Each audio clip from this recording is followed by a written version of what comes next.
Me llamo Rosa Martínez y tengo 55 años. Si me vieras ahora, sentada en este sillón pelón de la sala, con la espalda dolorida y las manos aún húmedas de tanto lavar, tal vez pensarías que soy una señora común. Pero no lo soy, o al menos así me lo repito. Mientras, afuera oscurece y el frío entra sin permiso por las rendijas de las ventanas viejas del apartamento. El reloj marca las 8:30 de la noche, pero yo siento que el día nunca termina. Solo cambia el sabor del aire y el color de las paredes. Este cuarto es pequeño. Apenas cabe el sofá. Una mesita con un florero de plástico. La televisión que compré en oferta hace 6 años. Y la estufa eléctrica, que siempre da un olor a plástico caliente cuando la prendo para calentar café. La pintura de las paredes antes era de color durazno, pero ya se ve parchada y deslavada, con manchas blancas por la humedad. El foco único cuelga por un cable pelado y su luz amarilla hace que todo tome un tono triste. En la cocina se siente el olor rancio del cloro mezclado con el de arroz recalentado. Mi comida de hoy, de ayer y quizá de mañana. Silencio. Solo lo rompen el zumbido del refrigerador viejo y los pasos de los vecinos de arriba, siempre arrastrando cosas. Afuera, a veces, pasan autos con la música latina tan fuerte que tiembla el vidrio y por un segundo siento la nostalgia colarse por mis poros. Me pongo el suéter de lana que tejí cuando recién llegué a este país. Porque a pesar de los años y los inviernos, aquí el frío se siente más duro que en México. Quizá porque allá siempre tenía con quién agarrarme la mano. Frente a mí, pegada en el refrigerador con un imán, está la foto de mis 3 hijos. Tomás, Mariana y Sophie. Tomás, con su toga y birrete. Mariana apretando su diploma. Sophie con su sonrisa tímida y el cabello recogido. Los 3, mi mayor orgullo. Mi sacrificio vuelto carne. Abogados todos.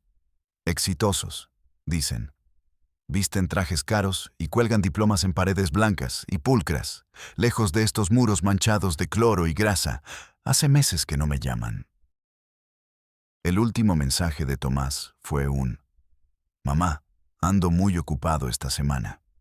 Te marco cuando tenga tiempo». Hace ya 3 jueves.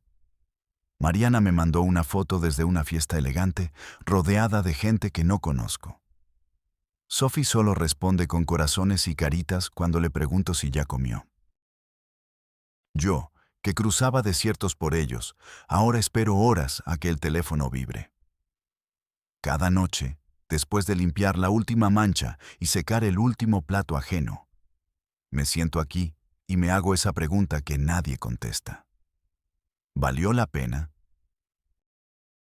25 años limpiando casas extrañas, lavando baños que no eran míos, barriendo pisos de madera que crujen distinto al tacto que las losetas de mi casa de niña en Puebla.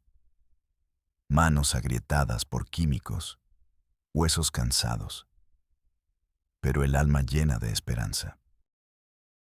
Cada dólar que gané, lo imaginé convertido en cuadernos, en zapatos nuevos, en futuros donde mis hijos no tuvieran que agachar la cabeza.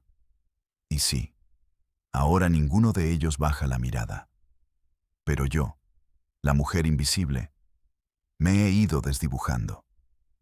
Afuera, los árboles se sacuden con el viento y el olor a tierra mojada entra por la ventana abierta. Cierro los ojos y me dejo ir. Vuelvo a los días en que era joven, en que mi papá me llamaba Rosita y la risa de mi mamá llenaba la cocina. Escucho el eco de los tamales cociéndose al vapor y el canto de los gallos al amanecer. Por un instante, mi corazón late más fuerte. Pienso en cómo llegué hasta aquí y por qué.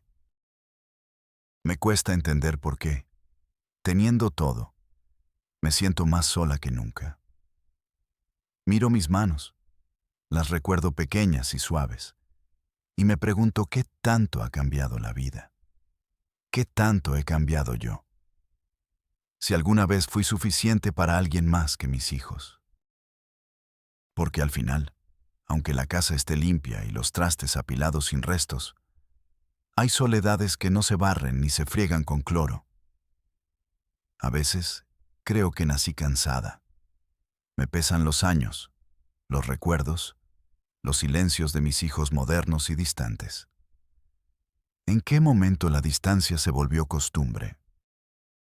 ¿En qué momento limpié tanto afuera que me olvidé de limpiar mi propio corazón? Me pongo de pie y jalo la cortina. Allá afuera, en esa noche larga, están las historias de miles como yo. Abro el viejo álbum de fotos, busco la imagen de mis padres y dejo que el pasado me abrace, aunque sea por un rato. Dejo que la memoria tire de mí y me lleve de regreso a Puebla, a la infancia, a los días en que todo era más fácil y yo era solo una niña. Es ahí, bajo la sombra tibia de los recuerdos, donde todo comienza otra vez. Nací en un pequeño pueblo llamado Atlixco, en Puebla, donde las calles empedradas guardaban historias de generaciones. Cada mañana, el aire se llenaba del aroma dulce de pan recién horneado, mezclado con el humo que salía de las chimeneas. Nuestra casa era de adobe, pintada de color verde limón, con un patio central donde mi mamá colgaba la ropa en lazos que iban de pared a pared. Recuerdo el sonido del agua cayendo en la tinaja grande donde guardábamos el agua para beber, y el eco de nuestras risas rebotando en las paredes gruesas. Mi papá, Alejandro, era un hombre de campo, con manos grandes y cayonas que olían siempre a tierra húmeda y tabaco. Tenía el cabello negro peinado hacia atrás con brillantina, y cuando sonreía, se le formaban arrugas profundas alrededor de los ojos cafés. Cada mañana se levantaba antes del amanecer para ir a trabajar las milpas, silbando canciones de José Alfredo Jiménez mientras se preparaba el café negro y fuerte que le gustaba. Mi mamá, Carmen, era una mujer pequeña pero de carácter fuerte. Su cabello lo llevaba siempre recogido en un chongo apretado, y usaba delantales floreados que ella misma cosía. Tenía las manos suaves pero rápidas, perfectas para hacer tortillas, y su voz era melodiosa cuando cantaba mientras cocinaba. Su olor era una mezcla de masa de maíz, jabón de pasta y una colonia barata que se ponía los domingos para ir a misa. Mis días de niña transcurrían entre juegos y responsabilidades. Por las mañanas ayudaba a mi mamá a hacer las tortillas, aprendiendo a darles la vuelta en el comal sin quemarme los dedos. Por las tardes, jugaba con mis hermanas y los niños del vecindario en la plaza central, donde había una fuente vieja que casi nunca tenía agua, pero donde nos sentábamos a platicar y a comer dulces de tamarindo que comprábamos con las monedas que nos daban nuestros papás. Los domingos eran especiales. Toda la familia se arreglaba para ir a la misa de las 12. Yo me ponía mi vestido azul con flores blancas, el único que tenía para ocasiones importantes, y zapatos negros que me apretaban, pero que me hacían sentir elegante. Después de misa, comprábamos elotes hervidos con chile y limón, y a veces, si había dinero extra, helados de limón que vendía doña Esperanza en un carrito de madera. Pero no todo era alegría.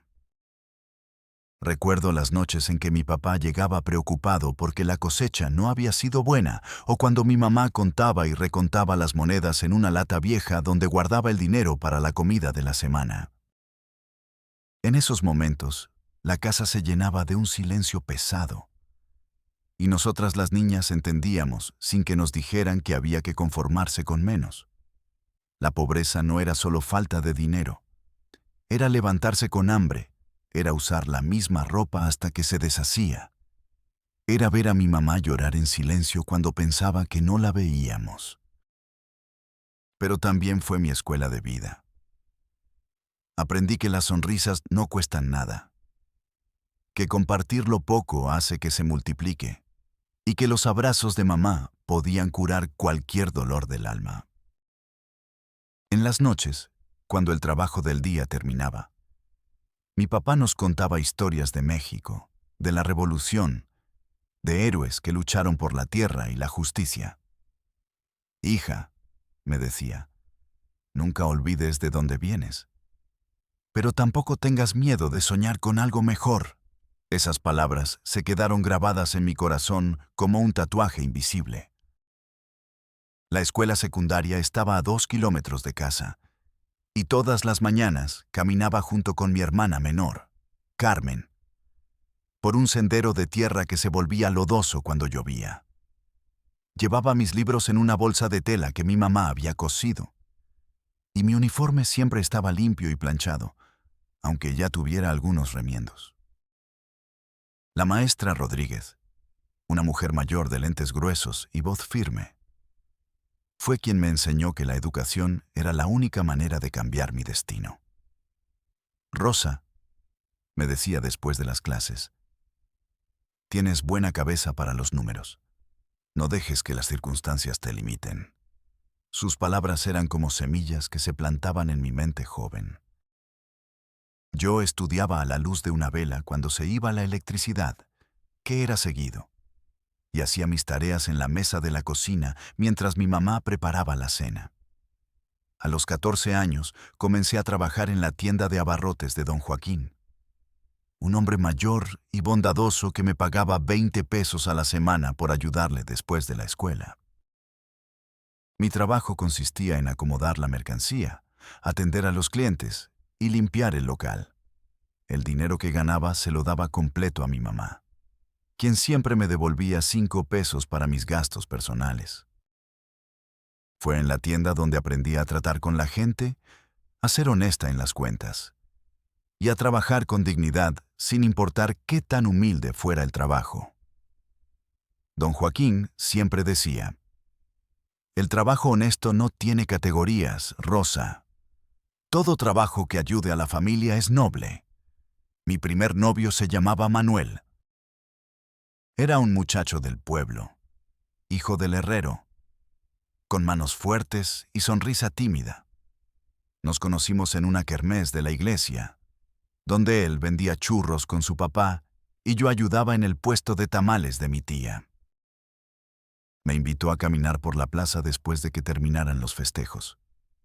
Y esa noche, bajo las estrellas brillantes del cielo poblano, me tomó la mano por primera vez. Nuestro noviazgo fue inocente y lleno de sueños. Hablábamos de casarnos cuando fuéramos mayores, de tener una familia, de trabajar juntos para salir adelante. Él quería aprender el oficio de su padre y poner su propio taller. Yo soñaba con terminar la preparatoria y quizá estudiar para maestra. Los domingos por la tarde caminábamos por los alrededores del pueblo, entre milpas y nopales, planeando un futuro que en ese momento parecía posible y cercano. Pero los años de adolescencia también trajeron responsabilidades más pesadas. Mi papá se enfermó de los riñones y pasó varios meses sin poder trabajar. El dinero se acabó rápido, y todos en la familia tuvimos que hacer sacrificios. Dejé la escuela por 6 meses para trabajar tiempo completo en la tienda. Y aunque don Joaquín me aumentó el sueldo, no era suficiente para cubrir las medicinas que necesitaba papá. Esas fueron las primeras noches en que me quedé despierta pensando en el futuro. No con la emoción de los sueños, sino con la ansiedad de las responsabilidades. Veía a mi mamá envejecer rápido, preocupada por la salud de papá y por los gastos que no paraban de llegar. Veía a mis hermanas menores que necesitaban útiles escolares y ropa nueva. Y me veía a mí misma, apenas una adolescente, cargando pesos que no correspondían a mi edad. Fue durante esa época que escuché por primera vez historias de gente del pueblo que se había ido al norte, a Estados Unidos, y que mandaba dinero para sus familias. En 3 meses allá ganas lo que aquí en un año, decía la comadre de mi mamá. Claro, es duro, pero vale la pena. Esas conversaciones se quedaron archivadas en mi memoria como una posibilidad lejana, una carta guardada para cuando todas las demás opciones se agotaran. Me casé con Manuel cuando cumplí 18 años, en una ceremonia sencilla pero llena de amor. La boda fue en la parroquia del pueblo, decorada con flores silvestres que cortamos de los campos cercanos. Yo usé un vestido blanco que mi mamá y mis tías habían cosido durante semanas, trabajando por las noches después de sus quehaceres diarios. Manuel se veía guapo con su traje prestado, nervioso pero feliz, y cuando nos dimos el sí, acepto, sentí que todo en el mundo estaba en su lugar. La fiesta fue en el patio de la casa de mis papás. Mis tíos tocaron guitarras y violines. Hubo mole rojo preparado por todas las mujeres de la familia y cerveza que los hombres compraron cooperándose. Bailamos hasta que salió el sol. Y esa noche, en el cuartito que habíamos arreglado atrás de la casa de los papás de Manuel, hicimos el amor por primera vez. Sus manos temblaron tanto como las mías, y todo olía a flores de azahar y a futuro. Los primeros meses de casados fueron como vivir en una nube. Manuel trabajaba en el taller de su papá, y yo seguía ayudando en la tienda de don Joaquín mientras arreglaba nuestra casa pequeña. Tenía una recámara, una cocina diminuta y un baño que compartíamos con la familia de al lado.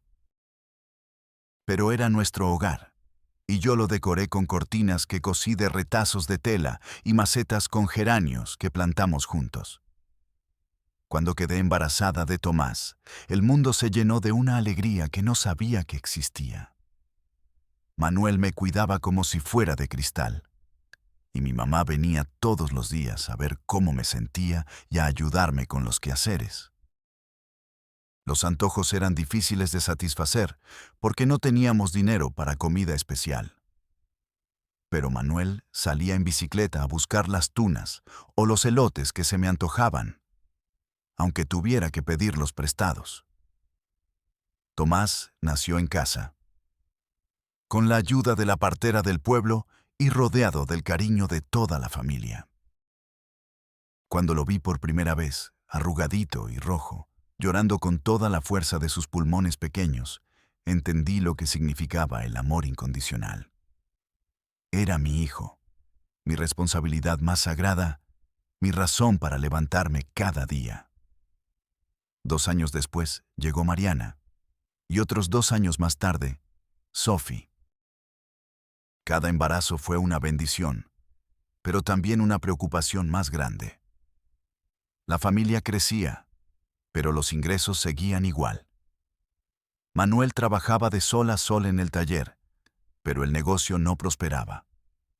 La gente del pueblo tenía poco dinero para arreglar sus herramientas, y las que se rompían las remendaban ellos mismos hasta que ya no servían.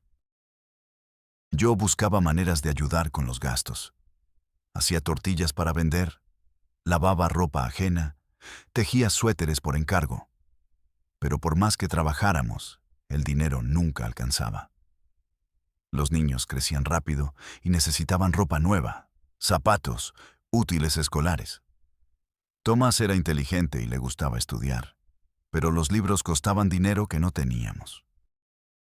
Las noches se volvieron largas y silenciosas, llenas de cuentas que no cuadraban y de preocupaciones que crecían como la mala hierba. Manuel y yo nos acostábamos cansados, no solo del trabajo físico, sino del peso de no saber cómo darles a nuestros hijos las oportunidades que se merecían. Fue entonces cuando las historias del norte comenzaron a sonar diferentes. Ya no eran cuentos lejanos de otros, eran posibilidades reales para nosotros. El compadre de Manuel había regresado de California después de 2 años y había comprado una casa nueva y un carro. Sus hijos iban a una escuela privada. y su esposa tenía ropa bonita. Allá se puede, nos decía. Es duro, pero si trabajas fuerte, cambias tu vida. Las conversaciones en casa comenzaron a cambiar. De hablar sobre qué cocinar para la cena, pasamos a hablar sobre qué hacer para que los niños tuvieran un futuro mejor. Manuel no quería que me fuera. Prefería irse él. Pero yo sabía que las mujeres encontraban trabajo más fácil en casas de familia y que yo tenía la determinación necesaria para soportar lo que fuera necesario. La decisión de irme al norte no llegó de un día para otro. Fue como una lluvia que comienza despacio y termina en tormenta. Primero fueron las preocupaciones pequeñas. Tomás necesitaba lentes para ver el pizarrón en la escuela. Mariana se enfermó de bronquitis y las medicinas costaban más de lo que ganábamos en una semana. Sophie crecía tan rápido que su ropa le quedaba chica antes de estrenarla. Una noche, después de acostar a los niños, Manuel y yo nos sentamos en la mesa de la cocina con todas nuestras cuentas extendidas como cartas de un juego perdido. Debíamos 3 meses de renta, 2 meses de luz y la cuenta del doctor que había atendido a Mariana. Manuel tenía la cabeza entre las manos y yo contaba y recontaba el dinero que teníamos, sabiendo que no era suficiente ni para la mitad de nuestras deudas. Rosa, me dijo Manuel con voz quebrada, no sé qué más hacer. He buscado trabajo extra, he ofrecido mis servicios a todas las casas del pueblo. No hay más. Yo lo miré y vi en sus ojos el mismo miedo que sentía en mi pecho. Pero también vi resignación. Y eso me asustó más que cualquier deuda. Esa noche no pude dormir. Me levanté y me senté en el patio, mirando las estrellas que brillaban sobre nuestro pueblo. Pensé en mis hijos durmiendo en sus camitas, en sus sueños inocentes, en el futuro que yo quería darles. Y ahí, en el silencio de la madrugada, tomé la decisión más difícil de mi vida. Al día siguiente busqué a la comadre Esperanza, que había vivido 5 años en Los Ángeles trabajando como empleada doméstica. «Comadre», le dije, «necesito que me diga cómo le hizo para irse al norte». Ella me miró con tristeza y entendimiento. «Es duro, Rosa, muy duro. Pero si estás decidida, yo te ayudo». La conversación con Manuel esa noche fue la más difícil que habíamos tenido. Lloró. Me suplicó que encontráramos otra manera. Me dijo que los niños me necesitaban. «Es por ellos que me voy», le respondí. «Es para que tengan la oportunidad de estudiar, de ser alguien en la vida, de no pasar las necesidades que nosotros hemos pasado». Le prometí que sería temporal, que en 2 o 3 años regresaría con dinero suficiente para comprar una casa propia y poner un negocio, que nuestros hijos irían a la universidad, que tendríamos una vida digna. Eran promesas que hacía con el corazón, sin saber si la vida me permitiría cumplirlas. Buscar un coyote confiable fue adentrarse en un mundo de susurros y medios palabras. La comadre Esperanza me llevó a una cantina en las afueras del pueblo, donde la música de banda sonaba fuerte para disimular las conversaciones privadas. Ahí conocí a El Güero, un hombre de 40 años, alto y delgado, con ojos verdes que parecían calcularlo todo. Vestía jeans y camisa vaquera y hablaba con seguridad pero sin presumir. «El viaje cuesta $6,000», me dijo mientras tomaba una cerveza. 3,000 por adelantado, 3,000 cuando llegues sana y salva a Los Ángeles. El camino no es fácil, hay que caminar por el desierto, a veces 2 días. ¿Estás segura de que quieres hacer esto? Su pregunta me hizo temblar, pero asentí con la cabeza. «Estoy segura», le respondí, aunque por dentro sentía que me moría de miedo. Conseguir el dinero fue como desarmar mi vida pieza por pieza. Vendí todo lo que tenía de valor. Los aretes de oro que me regaló mi mamá cuando me casé, la cadena que me dio Manuel en nuestro primer aniversario, la máquina de coser que había heredado de mi abuela. Cada venta era como arrancarme un pedazo del corazón, pero lo hacía pensando en el futuro de mis hijos. Manuel vendió sus herramientas de trabajo, las mismas que había heredado de su papá y que representaban su medio de vida. Cuando regreses, me dijo, las compraremos nuevas y mejores. Pero yo veía en sus ojos la incertidumbre, la pregunta silenciosa de si algún día regresaría realmente. Pedimos prestado a todos los familiares y compadres. Mi hermano nos prestó $500 con la promesa de devolvérselos con intereses. Los papás de Manuel empeñaron su televisión y nos dieron lo que obtuvieron. Mi tía vendió sus gallinas y nos ayudó con otros $300. Cada peso prestado era una responsabilidad más, un compromiso que pesaba en mi conciencia. Las semanas antes del viaje fueron las más largas de mi vida. Preparé todo lo que mis hijos necesitarían en mi ausencia. Ropa lavada y marcada, medicinas, números de teléfono importantes. Enseñé a Tomás, que apenas tenía 10 años, cómo cuidar a sus hermanas menores. Eres el hombrecito de la casa, le dije, cargándolo con una responsabilidad que no le correspondía a su edad.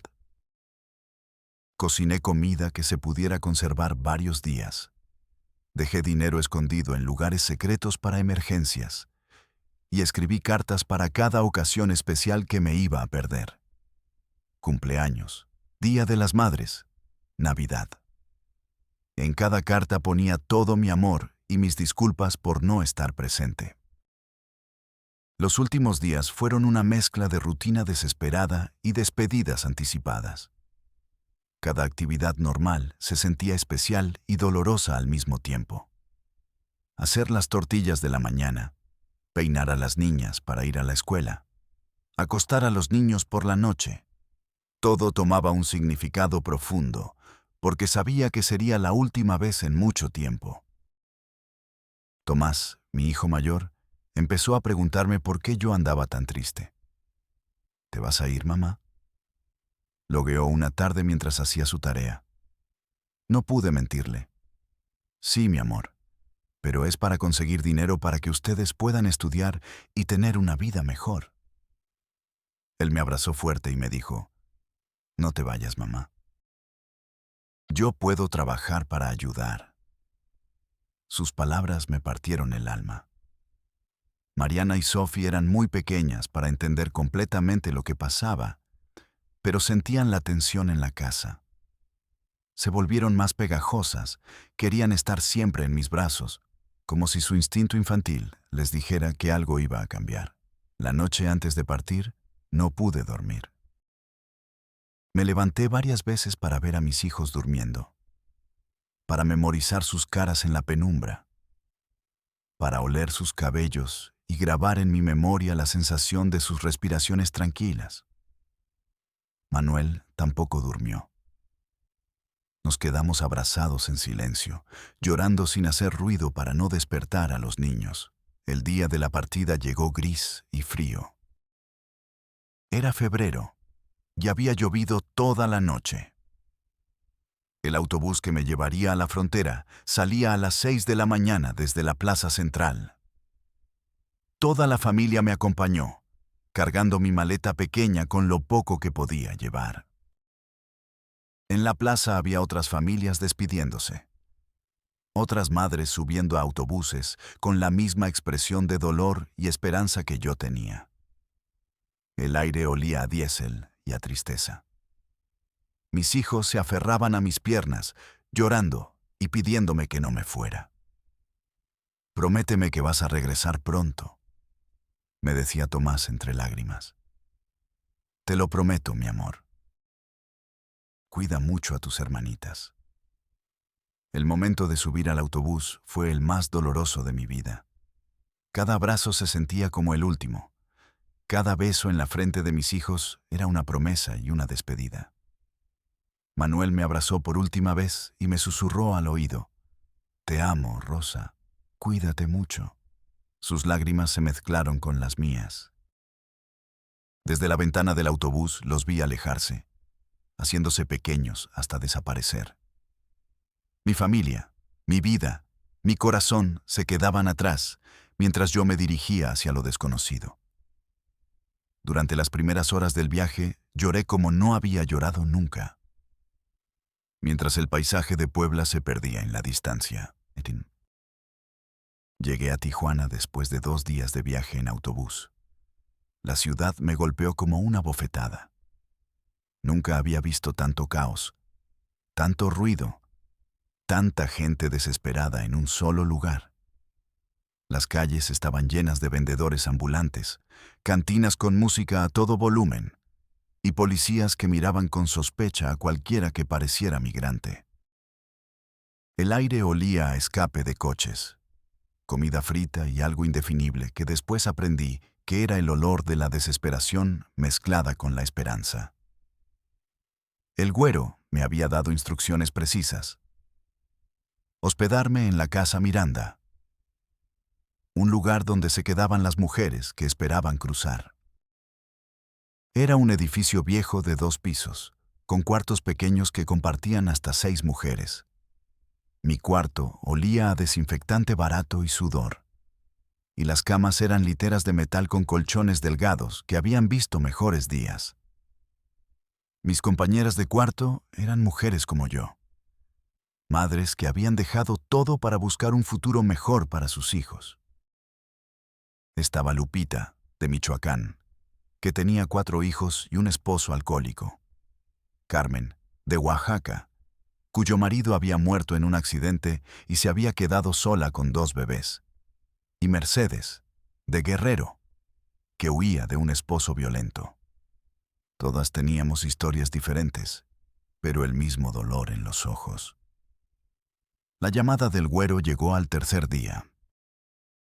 «Esta noche nos vamos», me dijo.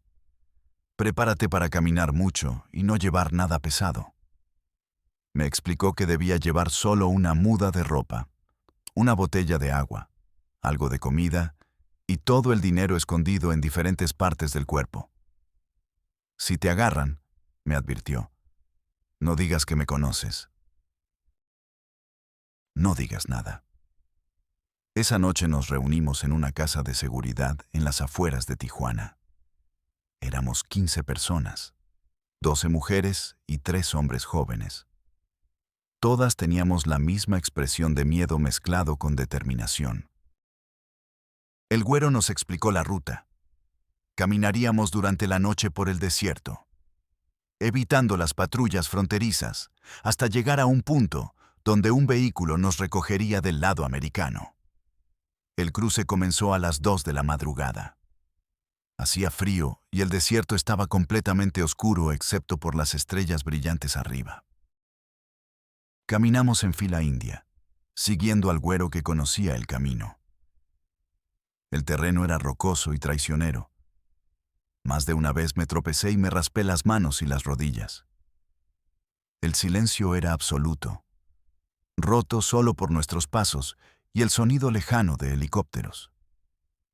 Durante horas caminamos sin parar. Mis pies comenzaron a dolerme, luego a quemarme. Finalmente se entumecieron. La botella de agua se acabó antes de lo esperado, y mi boca se secó como papel. En un momento, una de las muchachas se desmayó del cansancio. La ayudamos a levantarse, pero el güero fue claro: el que no puede caminar, se queda. Cuando finalmente vimos las luces de San Diego en la distancia, sentí una mezcla de alivio y terror. Habíamos caminado durante 6 horas. Mis piernas temblaban y tenía la garganta tan seca que apenas podía tragar. «Ya casi llegamos», susurró el güero. Del otro lado nos espera una camioneta. El momento del cruce final fue surreal. Una por una, corrimos agachadas hasta una valla que el güero cortó con unas pinzas. Del otro lado, efectivamente, había una camioneta con 2 hombres que hablaban inglés. Cuando puse los pies en suelo americano, sentí que todo mi mundo había cambiado para siempre. La camioneta nos llevó a una casa en San Diego, donde había otros inmigrantes esperando. Era una casa pequeña y sobrepoblada, con colchones en el suelo y un solo baño para más de 20 personas. El olor era una mezcla de sudor, comida recalentada y desinfectante. Los que ya llevaban tiempo ahí nos explicaron las reglas. Nada de ruido, nada de salir durante el día y entregar el dinero restante al coyote. Mi primera comida en Estados Unidos fue un sándwich de jamón comprado en una tienda de la esquina. Sabía diferente a cualquier comida que hubiera probado. Más salado, más procesado. Pero tenía tanta hambre que me supo delicioso. Pagué con $1 por primera vez en mi vida. Y el simple acto de recibir cambio en moneda americana me hizo sentir que estaba en otro planeta. Al cuarto día, el güero arregló mi transporte a Los Ángeles. Me subí a un autobús Greyhound, limpio y con aire acondicionado. Los otros pasajeros eran principalmente anglos, que me miraban con curiosidad o desconfianza. Me senté junto a la ventana y observé el paisaje californiano pasar. Carreteras perfectas, casas enormes con jardines verdes, centros comerciales gigantescos. Todo se veía próspero y organizado, tan diferente a México. Llegué a Los Ángeles un martes por la tarde. La estación de autobuses estaba en el downtown, en una zona que me recordó las partes más pobres de mi pueblo, pero con edificios más altos. Había muchos latinos en las calles, y por primera vez desde que había cruzado la frontera, oí español por todas partes. El olor de tacos salía de pequeños restaurantes y me sentí un poco menos perdida. Mi primera noche la pasé en un albergue para mujeres en el este de Los Ángeles. Costaba $15 e incluía una cama en un dormitorio compartido y acceso a una ducha común. El lugar estaba lleno de mujeres inmigrantes como yo, pero también de mujeres americanas que habían caído en mala suerte. Algunas hablaban solas, otras lloraban silenciosamente, y unas pocas parecían estar enfermas de drogas o alcohol. Esa primera noche no pude dormir. Las camas eran incómodas, había mucho ruido, y mi mente no paraba de dar vueltas. Pensaba en mis hijos, que estarían durmiendo en nuestra casita de Atlixco. Calculé la diferencia de horario y me imaginé que ellos ya estaban desayunando mientras yo trataba de dormir en este lugar extraño. La nostalgia me golpeó como una ola, y tuve que morderme los labios para no llorar frente a las otras mujeres. La barrera del idioma se hizo evidente desde el primer día. Cuando traté de comprar comida en una tienda, la cajera me habló en inglés rápido que no entendí nada. Señalé lo que quería como si fuera muda, y pagué sin saber si me había dado el cambio correcto. Me sentí humillada e ignorante. Al segundo día, una compatriota michoacana llamada Esperanza me explicó lo básico para sobrevivir en Los Ángeles. Aprende las palabras básicas en inglés, me aconsejó. Work, money, bathroom, food. Con eso puedes empezar. También me enseñó cómo usar el sistema de autobuses, cómo encontrar tiendas donde vendían productos mexicanos y dónde buscar trabajo. Encontrar trabajo como empleada doméstica fue más difícil de lo que había imaginado, pero más fácil que para los hombres que buscaban en construcción. Esperanza me llevó a un parque en Beverly Hills donde las señoras iban a buscar muchachas para limpiar sus casas. Era como un mercado de trabajo al aire libre, con mujeres latinas esperando en bancas mientras las americanas llegaban en carros lujosos a escoger. Los primeros días fueron humillantes. Las señoras me miraban de arriba a abajo. Me preguntaban si hablaba inglés, si tenía referencias, si sabía usar sus máquinas de lavar. Yo respondía con mi inglés quebrado. I work hard, I clean good, mientras ellas decidían si yo servía o no para limpiar sus casas. La primera que me contrató fue una mujer rubia llamada señora Johnson, que vivía en una mansión en Bel Air. La casa era más grande que toda mi cuadra en Atlixco. Tenía 5 recámaras, 4 baños, una cocina que parecía de restaurante y una piscina rodeada de jardines perfectos. Todo era blanco y brillante, con pisos de mármol que reflejaban la luz como espejos. Mi primer día de trabajo fue una revelación. Mrs. Johnson me mostró cómo quería que limpiara cada cosa, con productos específicos para cada superficie. Había un líquido especial para el mármol, otro para los vidrios, otro para la madera. Don't mix the products, me decía en inglés lento, como si fuera retrasada mental. Each thing has its own cleaner. El trabajo era agotador, pero no complicado. Aspirar alfombras enormes, limpiar baños que eran más grandes que mi cocina en México, lavar trastes que costaban más que mi salario mensual. Lo que más me impresionaba era la cantidad de cosas que tenían. Closets llenos de ropa que nunca usaban. Cocinas llenas de aparatos que parecían nuevos. Garajes con carros que brillaban como joyas. Mrs. Johnson me pagaba $80 por día, trabajando de 8 de la mañana a 5 de la tarde. Era más dinero del que había visto junto en mi vida, pero también era más trabajo del que había hecho nunca. Al final del día tenía las manos agrietadas por los químicos, la espalda adolorida de tanto agacharme y los pies hinchados de estar parada tantas horas. Gradualmente, Mrs. Johnson comenzó a confiar en mí. Me dejaba sola en la casa, me daba las llaves, me explicaba cómo usar el sistema de alarma. Rosa, you're very honest, me decía. I like that. Su confianza me hacía sentir orgullosa, pero también me recordaba constantemente que yo era solo la empleada, invisible excepto cuando algo no estaba limpio. A través de Mrs. Johnson conseguí más trabajos. Me recomendó con sus amigas, y pronto tenía trabajo 5 días a la semana en casas diferentes.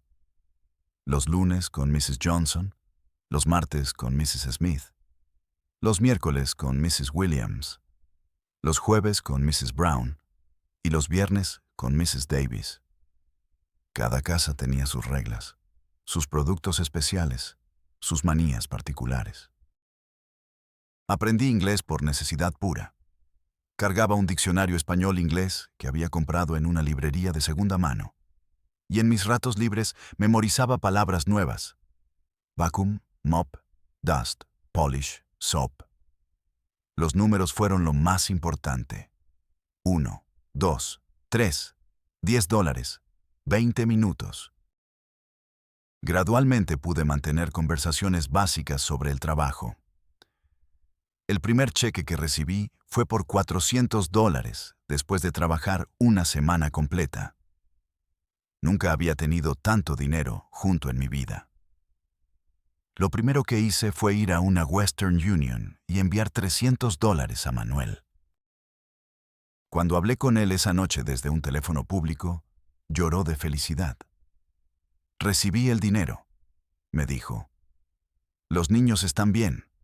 Preguntan cuándo vas a regresar.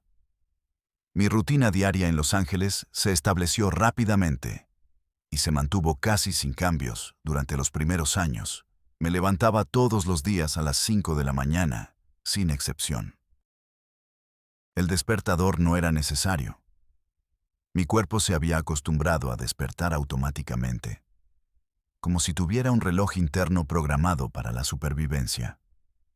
Vivía en un apartamento pequeño que compartía con otras 3 mujeres mexicanas en el este de Los Ángeles. Era un lugar de 2 recámaras, donde dormíamos 2 en cada cuarto, en camas literas que habíamos comprado en una tienda de muebles usados. El apartamento tenía una cocina pequeña, un baño compartido y una sala donde apenas cabía un sofá viejo y una televisión de segunda mano. Mi rutina matutina era siempre la misma. Primero, ir al baño compartido, donde me lavaba la cara con agua fría y me cepillaba los dientes. El espejo estaba roto en una esquina, y cada mañana veía mi reflejo fragmentado. Me peinaba el cabello hacia atrás en una cola apretada. La única manera práctica de llevarlo para trabajar. En la cocina preparaba mi desayuno. Café instantáneo Nescafé y tortillas de harina con frijoles refritos de lata. A veces, cuando tenía dinero extra, agregaba huevos revueltos. Comía de pie, mirando por la ventana pequeña que daba a la calle donde ya empezaba el tráfico matutino. El ruido de los carros pasando se volvió la banda sonora de mis mañanas. A las 6 en punto, salía del apartamento. Caminaba 3 cuadras hasta la parada del autobús, donde ya había otros trabajadores esperando. Jardineros con sus herramientas, empleadas domésticas como yo con bolsas llenas de productos de limpieza, trabajadores de construcción con sus cascos amarillos. Todos íbamos al mismo lugar, a trabajar en las casas de los ricos. El viaje en autobús duraba entre 45 minutos y hora y media, dependiendo de a qué casa fuera ese día. Durante el trayecto miraba por la ventana cómo Los Ángeles despertaba. Los edificios altos del downtown brillando con el sol de la mañana. Las autopistas llenándose de carros. Las tiendas abriendo sus puertas. Todo se movía con una eficiencia que me impresionaba, pero que también me hacía sentir pequeña. En las casas donde trabajaba, mi rutina variaba según las preferencias de cada señora, pero siempre incluía lo mismo: aspirar, trapear, limpiar baños, quitar el polvo, lavar trastes, hacer camas. Trabajaba en silencio, moviéndome por las casas como un fantasma eficiente. Las familias desayunaban, se alistaban para el trabajo o la escuela, hablaban por teléfono, veían televisión, todo mientras yo limpiaba alrededor de ellos como si fuera invisible. El almuerzo siempre era solitario. Las señoras para las que trabajaba me daban permiso de usar sus cocinas, pero yo prefería comer afuera, en el jardín o en el garaje, para no sentir que estaba invadiendo su espacio. Comía sándwiches que preparaba en casa o tacos que compraba en camiones que seguían a los trabajadores latinos. Durante esos 30 minutos de descanso, llamaba a México si tenía tiempo. Las conversaciones con mis hijos se volvieron mi conexión con la vida real. Cada llamada costaba dinero que no tenía, pero era necesaria para mi supervivencia emocional. ¿Cómo están mis amores?, Zrenia preguntaba. ¿Qué comieron? ¿Cómo les fue en la escuela? Sus voces pequeñas llenaban el vacío de mi pecho, aunque fuera por unos minutos. Por las tardes, al terminar el trabajo, el cansancio era total. Mis manos dolían por los químicos. Mi espalda se quejaba por tanto agacharme. Y mis pies en los zapatos de trabajo estaban siempre húmedos de sudor. El viaje de regreso en autobús era una hora de semi-inconsciencia, donde me quedaba medio dormida recargada en la ventana.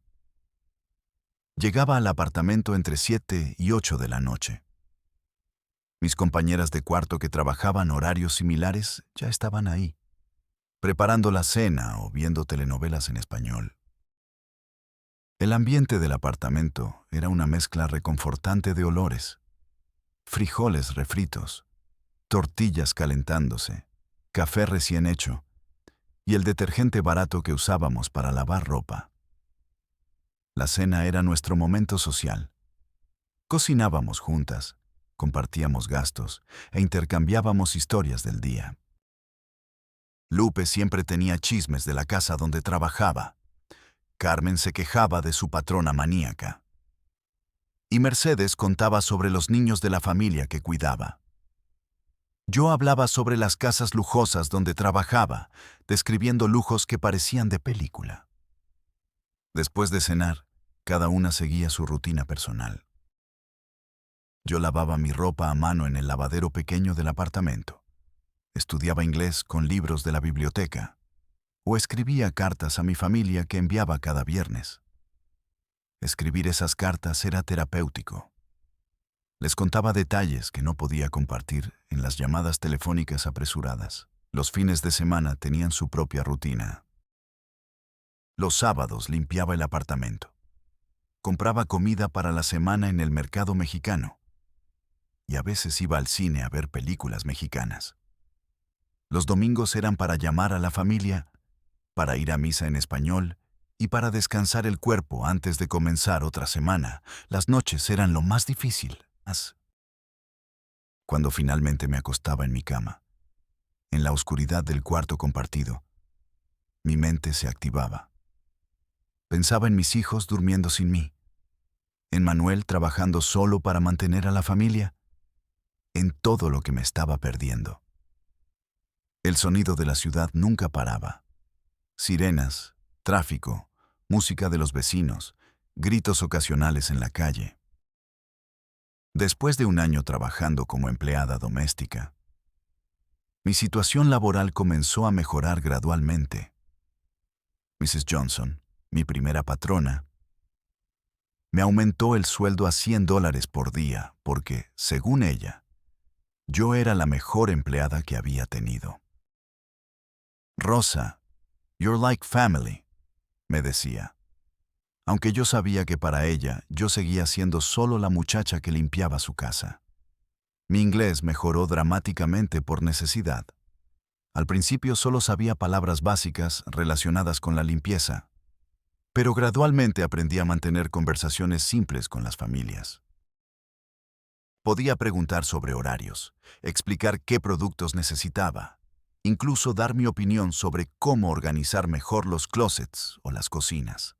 Trabajar en casas de ricos me enseñó cosas que nunca había imaginado. Aprendí sobre productos de limpieza especializados, sobre cómo cuidar diferentes tipos de telas y materiales, sobre organización y eficiencia. Pero también aprendí sobre soledad, porque descubrí que el dinero no siempre compra la felicidad. Veía familias enteras que apenas se hablaban, niños criados por nanas mientras sus padres trabajaban todo el día, matrimonios que vivían como extraños en sus mansiones perfectas. Comencé a especializarme en cierto tipo de trabajos. Me volví experta en limpiar casas muy grandes, en organizar eventos familiares, en C. Por supuesto, continúo la historia de Rosa, siguiendo la estructura, el tono confesional y la abundancia de detalles sensoriales, coordinar limpiezas profundas antes de fiestas. Incluso algunas patronas me dejaron entrenar a otras trabajadoras nuevas. Me sentía orgullosa cuando Mrs. Brown me presentaba así. She knows everything in this house. Lo que diga Rosa, eso va. Aprendí a negociar aumentos, rechazar casas donde me trataban mal y hasta a elegir clientes. Algunos días, mientras cruzaba barrios lujosos con bolsas llenas de productos bajo el brazo, sentía que, a mi manera, también estaba conquistando una parte de ese mundo tan ajeno. Pero el cansancio era mi compañero constante. Al levantarme, mis rodillas crujían. Las manos, siempre ásperas por los químicos, recordaban cada esquina tallada, cada vidrio lustrado. Muchos días llegaba a casa tan extenuada que ni sentía el cuerpo. Solo quería cerrar los ojos y no soñar en absoluto. El inglés seguía siendo reto, pero cada error, preguntar un "Where is the mop?" cuando quería decir bucket, recibir risas al confundir soap con soup, se convertía en anécdota. Con el tiempo, fui perdiendo el miedo a equivocarme. Aprendí a escuchar atentamente, reconocer acentos y entonación, y hasta a descifrar instrucciones incompletas. Tuve jefas estrictas y jefas sonrientes, patronas que me ofrecían café caliente y patronas que me miraban sin verme. Con algunas terminé compartiendo recetas mexicanas, como el flan o los chiles en nogada. Con otras intercambiábamos historias de hijos y celebraciones. Pero con la mayoría, la frontera era clara. Yo era la que limpiaba, ellos los que vivían.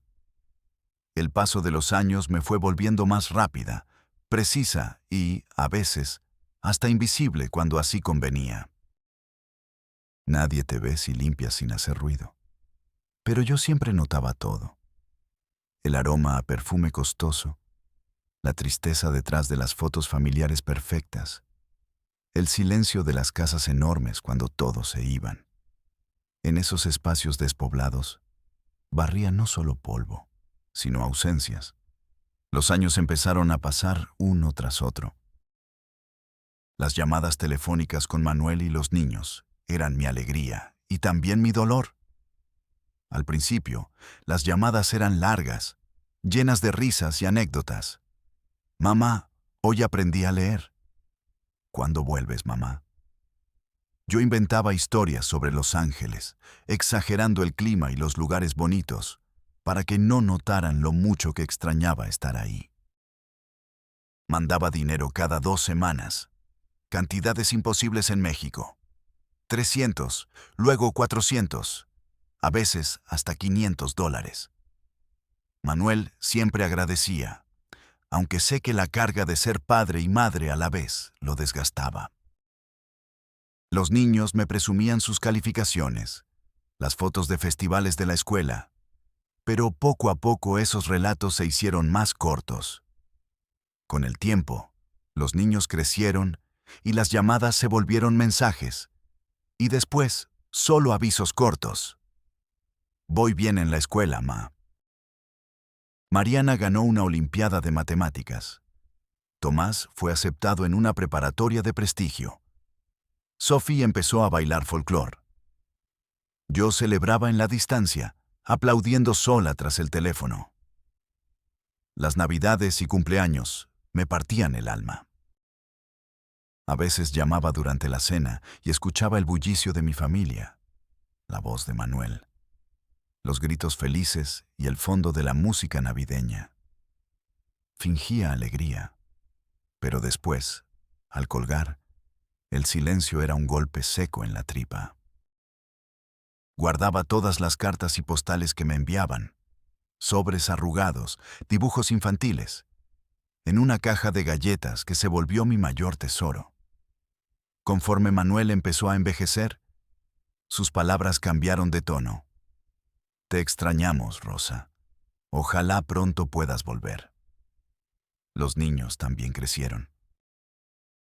Mariana se fue a la universidad.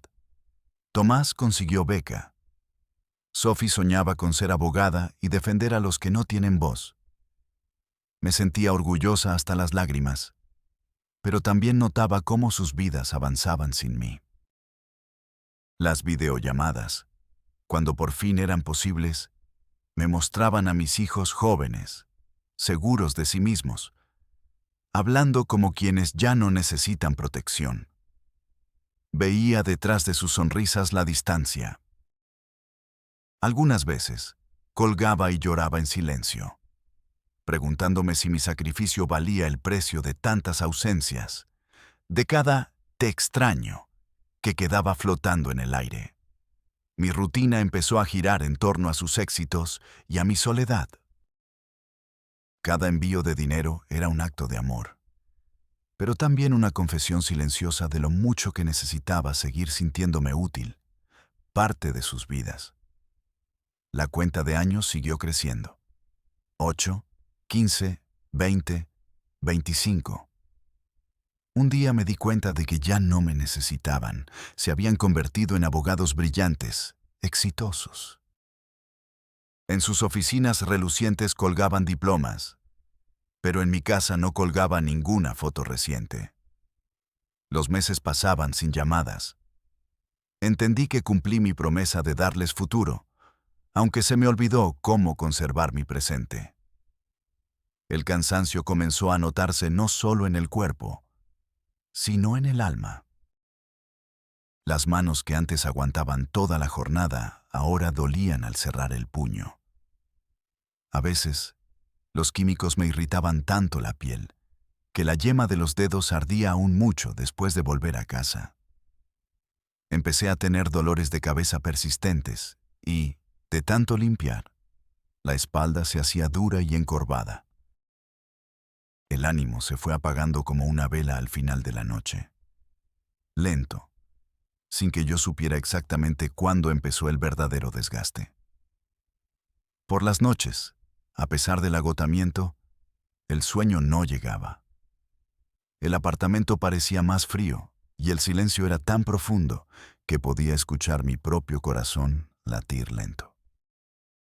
El sabor del café recalentado se amargaba más y el microondas daba vueltas a la misma taza de siempre. Los mensajes de mis hijos cada vez eran menos frecuentes. Mariana, que ahora trabajaba en un bufete importante, casi nunca respondía a mis llamadas. Mucho trabajo, mami. Hablamos el domingo. Me decía por WhatsApp, pero el domingo siempre había otra cosa. Tomás me llamaba solo cuando necesitaba un papel antiguo, alguna fe de nacimiento o consejos sobre recetas. Sophie mandaba fotos de reuniones sociales, pero ninguna de familia. Me empecé a volver invisible también en mi propio círculo. Mis amigas, las pocas con quienes aún salía a la iglesia o al parque el domingo, dejaron poco a poco de buscarme. Varias regresaron a México. Otras simplemente formaron familia aquí. Yo no pude hacer raíces. Mi familia siempre estuvo lejos y cuando no, demasiado ocupada. Una tarde, al limpiar la casa vacía de una clienta, me detuve frente a un espejo reluciente, recién pulido por mí misma, y me vi extraña, mayor, la bata manchada, el cabello recogido, los ojos opacos. Recordé cuando una vez, hace años, una señora me preguntó, ¿usted tiene hijos? Y yo respondí con orgullo, 3, los mejores. En ese momento sentí el pecho lleno. Ahora la misma pregunta me hacía eco en la cabeza, pero la respuesta me dolía en la garganta. ¿Para quién sigo luchando? Esa noche, el teléfono no sonó. No hubo mensajes, ningún te quiero, ningún audio. Solo la luz del refrigerador al abrirlo, los ruidos de la calle y mi reflejo recortado contra la ventana. El aniversario de mi llegada a Estados Unidos pasó desapercibido para todos, menos para mí. Esa mañana, mientras terminaba un baño que olía a lavanda sintética, la patrona me preguntó si haría horas extras porque esperaba visitas. Claro, señora, respondí por costumbre. Pero esa tarde, al salir y revisar el celular, vi que era el día, 25 años exactos desde que crucé la frontera. Nadie se acordó. Decidí llamar a cada uno de mis hijos. Primero a Mariana. La llamada fue directa al buzón. Le mandé un audio. Hija, hoy cumplo 25 años aquí, lejos de ustedes. Solo quería escuchar tu voz. Siguió Tomás, ocupado en el trabajo. Contestó con un mensaje después. Felicidades, ma. Me alegro por todo lo que lograste. Sophie, la menor, sí respondió. Ay, mami, justo tengo una junta, pero hablamos pronto, ¿va? Me senté a la mesa. Abrí mi caja de recuerdos, cartas, dibujos infantiles, la pulsera de Mariana, fotos, ya amarillas, y lloré en silencio. Todo por lo que luché se resumía en ese sentimiento de distancia. Los muebles, la casa limpia, la televisión encendida de fondo, y yo sola. El olor a sopa instantánea llenaba el aire. La radio vieja escupía canciones de Javier Solís. Recordé las Navidades en Puebla. El brillo de las luces, el calor de las manos entrelazadas. Esa noche no dormí. Me senté en el sillón, vi el amanecer filtrar la luz entre las cortinas y repetí en voz baja los nombres de mis hijos, una y otra vez. Durante los siguientes días fui apagándome. Iba a trabajar como un autómata. Cumplía horarios. Respondía sonriendo las preguntas de las patronas. Por dentro sentía un hueco. Por primera vez en años, pensé en dejarlo todo y volver a México, aunque fuera con las manos vacías. Dudaba si alguna vez alguien notaría mi ausencia. No comía. No tenía ganas de limpiar ni de levantarme. Una noche, al ver la última carta que me envió Mariana cuando estudiaba en la universidad, sentí un puñal de nostalgia mezclada con orgullo y tristeza. Me pregunté si tenía derecho de reclamarles algo, si era justo cargarles con mi soledad. Aquella noche, mientras la ciudad se llenaba del ruido de autos y sirenas, conversé conmigo misma en voz alta, por primera vez. ¿Y si regreso? ¿Me esperarán? ¿Y si me quedo? ¿Seguirá esta soledad igual? ¿Valió la pena perderme a mí misma por ayudarles a ellos? ¿Quién soy yo ahora? Cerré los ojos y, en medio de esa reflexión, supe que el siguiente paso dependía solo de mí. Nacer de nuevo, así fuera en cuerpo cansado y corazón dolido. Los días siguientes me sentí más cansada que nunca, como si llevara piedras en los bolsillos. Me levantaba porque la costumbre era más fuerte que la tristeza, pero por dentro todo era gris.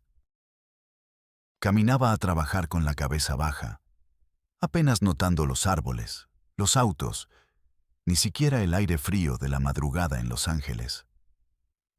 A veces, mientras limpiaba un baño o lavaba platos ajenos, pensaba en mi vida como si fuera una película que ya no me pertenecía. Por las noches, me preparaba una taza de té de canela y me sentaba en la mesa junto a la ventana, mirando las luces lejanas de la ciudad y preguntándome qué hacía yo ahí. El departamento olía a cloro, pero también a recuerdos. La polvera de mi mamá, la última carta que me mandó Sophie, la fotografía vieja donde todos sonreíamos antes del viaje. El silencio me envolvía por completo. Empecé a escribir en una libreta porque no quería olvidar cómo me sentía. Me preguntaba, sin pudor, ¿por qué tanto sacrificio?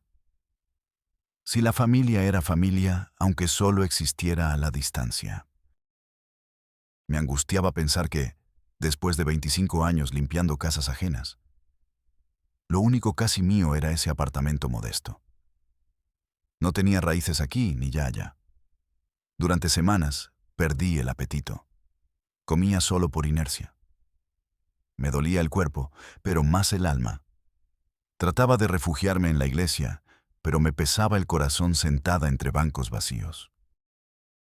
Los domingos me sentaba frente al teléfono, esperando una llamada o un mensaje. Pero las horas pasaban y nada. Solo el zumbido del refrigerador, los pasos de algún vecino en la escalera y el eco de mi propia respiración.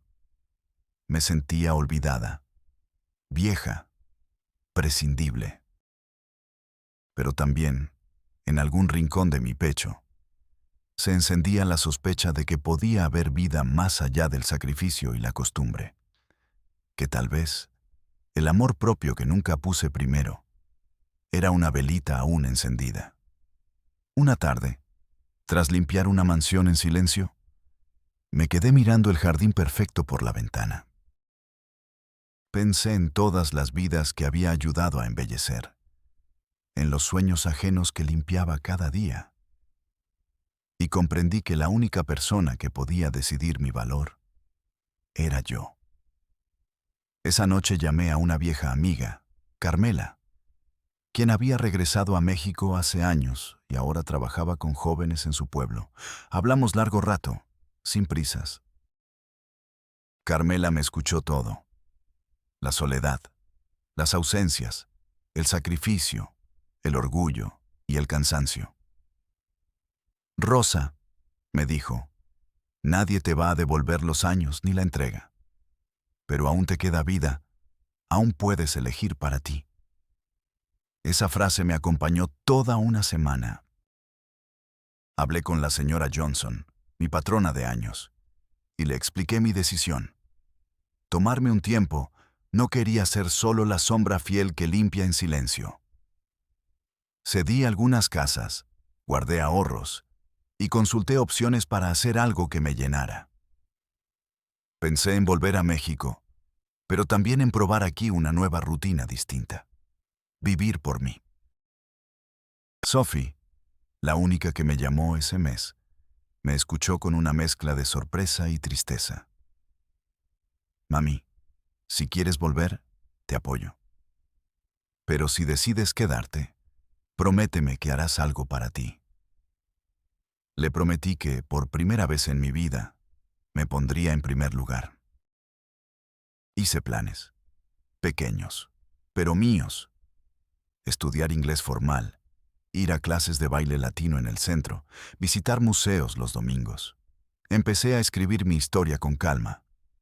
Compré una maceta y plantas para el balcón. Por primera vez decoré la casa pensando solo en lo que a mí me gustaba. Me tomé un mes para mí.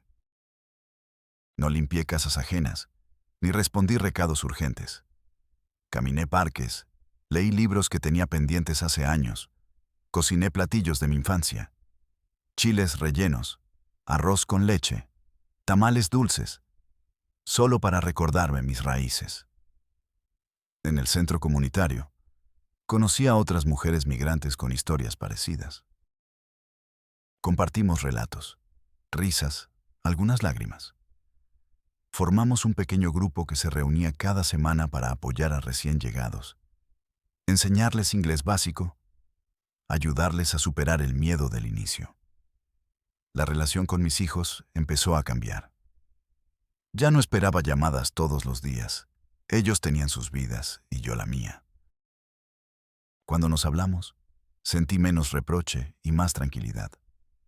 Hasta Mariana, tan distante, un domingo me visitó y, después de mucho tiempo, me abrazó largo, fuerte, como si el mundo desapareciera un rato.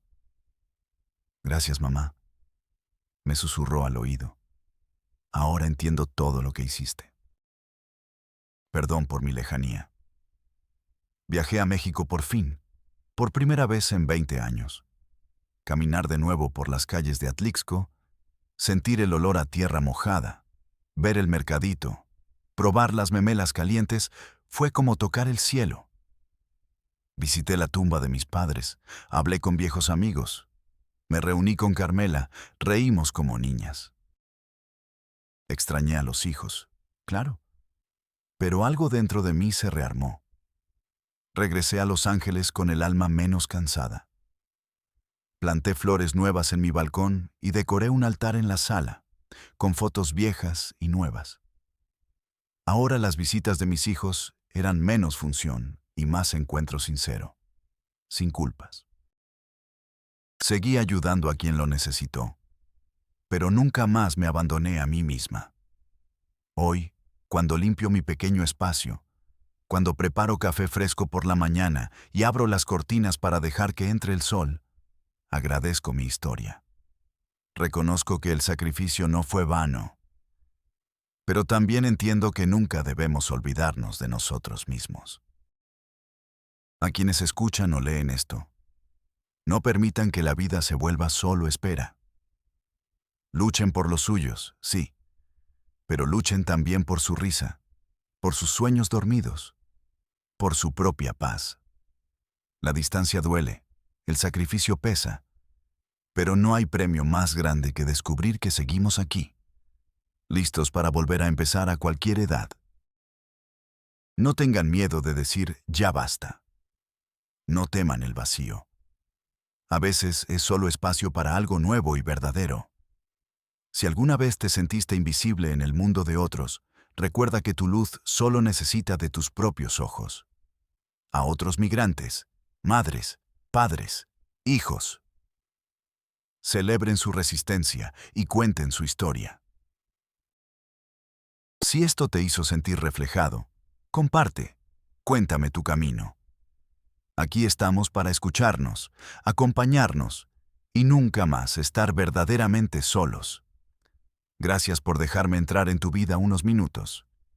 Si quieres seguir escuchando historias reales, suscríbete, deja tu comentario o comparte tu propia voz. Porque cada cicatriz es la marca de una batalla ganada. Rosa Martínez.